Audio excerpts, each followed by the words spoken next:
Welcome back to Outdoors with Larry Ray, brought to you proudly by Tennessee Wildlife Resource Agency, Barton Power Sports, Sportsman's Warehouse, and Best Care Home Services. Hey, welcome back to Outdoors with Larry Ray as Guy Treble turns down the lights on this early Saturday morning. We need them turned up a little bit, Guy. It's hard to work in the dark here, but hey, we have breezed through today's show. We're down to the last 30 minutes. Been a fun show. Frank Barton, of course, is in. His voice will be on here momentarily. He's checking out his what's going on. I'm checking to see who's trying to tell me I'm late for something. Yeah, you're always going to be late for something, but your store doesn't open till 8 o'clock this morning. So in an hour. Yeah, in an hour, but they're already starting to get all the bikes out and everything. One store, ATVs. One location. Yeah, one location. And, of course, Guy Treble was over there taking notes on all this, because he's going to post all this on lroutdoors.com. Go to our website. I still believe it is the number one source for outdoor news in the Mid-South. We cover it all. And, of course, Ron Wong is on the road all the time, so we try to cover Ron when we can find him. But go to lroutdoors.com. There is a big event coming up on June the 7th. It's in Huntington, Tennessee. It's called Shooting Hunger in West Tennessee. And we have next on our line is Brian Wright. He is the West Tennessee Shooting Hunger Event Chairman, Director of Membership for the Tennessee Farm Bureau Federation, and he's going to tell us about this event. Good morning there, Brian. How you doing, Larry? Good We're to have you. Doing great. Thank you for taking time to be with us on this event. I know it's something that's you guys kind of kicked around about 3 or 4 years ago, I think. You sat down with some of the other guys, and hey, folks, this guy. Now, I want to tell you, I looked up Brian. I looked up a little bit to see. You're no stranger to the Tennessee Farm Bureau, right? No, I've been around a while. 25 years. 25 years. You started when you were 12. Okay, I mean, something like that. Yeah. Something like that. So, tell our listeners how this all started, because I think it's a cool event. And then we're going to talk a lot about hungry people in West Tennessee. I think sometimes, and we talk about this at my church, that we take so much for granted that God has given us as far as a nice place to sleep, food, and things along that line. You guys put this together for a certain reason. Tell our listeners about that. So, actually, it was 4 years ago. 4 years ago, all right. My coworker and I, we were actually sitting in my office, and we were talking about something from a philanthropic standpoint that we could do to cast the industry of agriculture in a positive light, and to show maybe that general consumer that doesn't have any ties to production agriculture that the industry of agriculture in Tennessee and really across the country, it's very much a caring group of people that they care about the land, they care about their fellow man.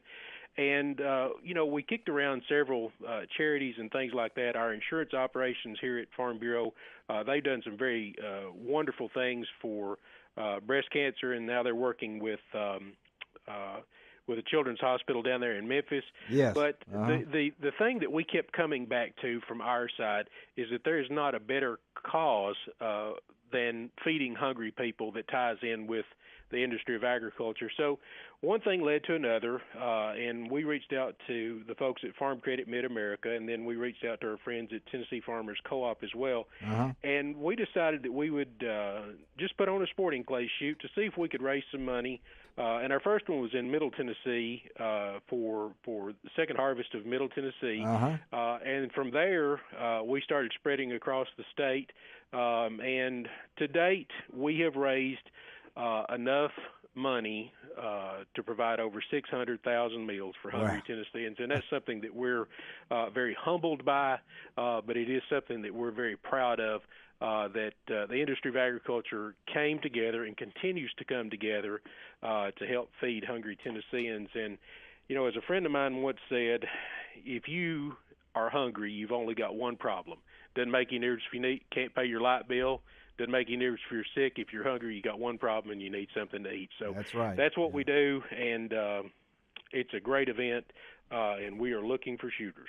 Well, the way I understand in checking on a lot of this, that last year's event, the goal was, according to this story I read from the Carroll County Mayor, Kenny McBride, and I know Kenny, was to raise $50,000 and would feed 400 people. That was a pretty lofty goal. Did y'all meet that last year? We certainly did. We actually, I think we came in at just over $60,000 for the West Tennessee event. Yeah. And again, when you do that, the ratios are a little bit different between Nashville and Memphis in the respective food banks. But Nashville down there, for every dollar that you raise, you create about 3 meals. In Nashville, the efficiency's a little bit better. They're doing 4 meals for every dollar raised, but and the way that the breakdown is that Second Harvest of Middle Tennessee actually goes across the Tennessee River. So they serve 46 counties. MidSouth Food Bank serves the Memphis area, and then it travels north, that Mississippi River corridor. So, and we divide those funds accordingly to make sure that we're treating everyone fair for these events. Well, how many shooters? I mean, I was blown away by the number of shooters that you may have at this event. So I know there's 5-person teams. You have all sorts of stuff going on from 8:30 to 1. The 2 start times. Tell us a little bit about how this goes and how many shooters you think you'll have there. So we do 2 flights of shooters.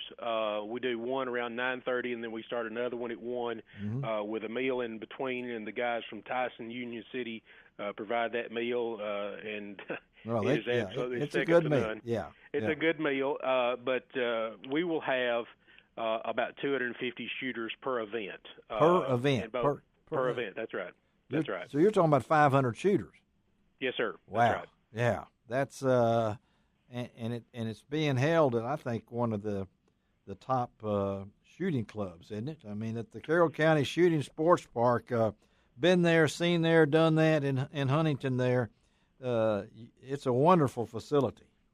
Well, it is, and Mayor McBride, they absolutely roll out the red carpet for us. He's a believer in the cause.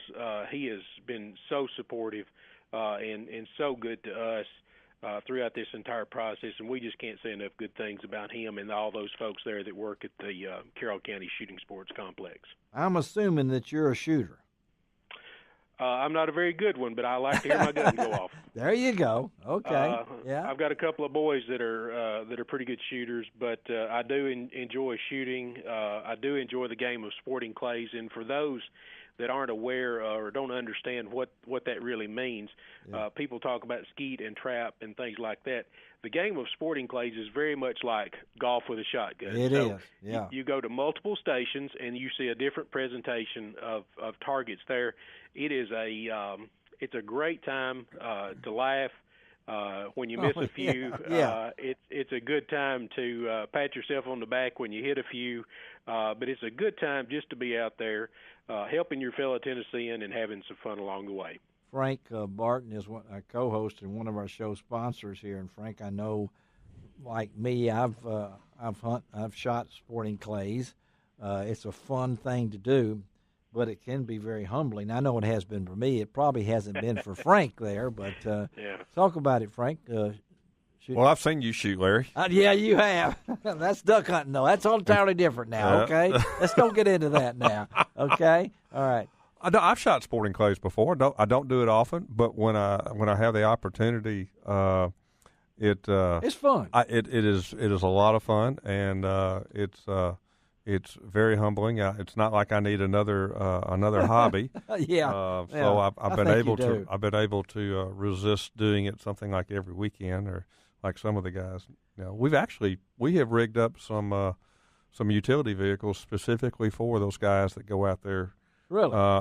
Some 6-seater rigs and with gun racks and everything. Where they can put up 6 guns plus, because most of them carry more than one gun with them. Oh, I know these guys. And when you've got 50, you got 5 teams shooting multiple stations, 50 targets on the course, and what I like about this, mulligans will be available.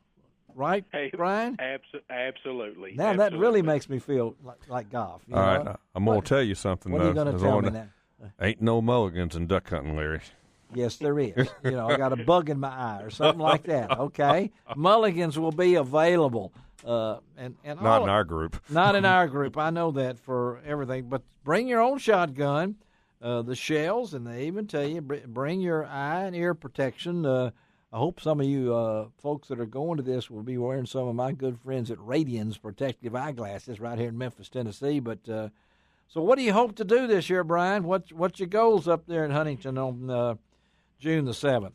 When it's all said and done, we want to, when we combine the two events together, we want to be at a total of 1 million meals that we've raised for a total of 4 years. And I think that is something that is very doable. The sponsors that we have got they are believers in the cause, and with the number of folks that have expressed interest in shooting, I believe that we can be at 1 million meals this year without issue. Wow. And there's another one coming up in September at the Nashville Gun Club. But right now, folks, that's again June the 7th, the Shooting Hunger in West Tennessee. Brian, where can they go to sign up or get information on? So you can go to shootinghunger.com and find everything there, or on Twitter, Facebook, and Instagram, you can find us at Shooting Hunger. There it is. Brian Wright, thank you, buddy. Great event. Hope y'all do record-breaking proceeds from it. Thanks for being with us, okay? Thank you. We can't say thank you enough for having us. Okay. Thank you, Brian. Yes, sir. Have a great day. All right. Brian Wright, Director of Membership, Tennessee Farm Bureau Federation. I'll never forget my first time at Sporting Clays. The bad part was that it wasn't necessarily what I hit. It was my form. It's like getting a video of my golf swing. I'd rather not see it, because in Sporting Clays, you got to react pretty fast. It's quick. It's reaction. And if you don't get that shotgun up right, it's the same way in duck hunting. I know it's the same way in duck hunting. You're just looking at me. I'm agreeing with you because I've seen you shoot. That's it. Okay. We're going to take a break on Outdoors with Larry Ray. Be right back.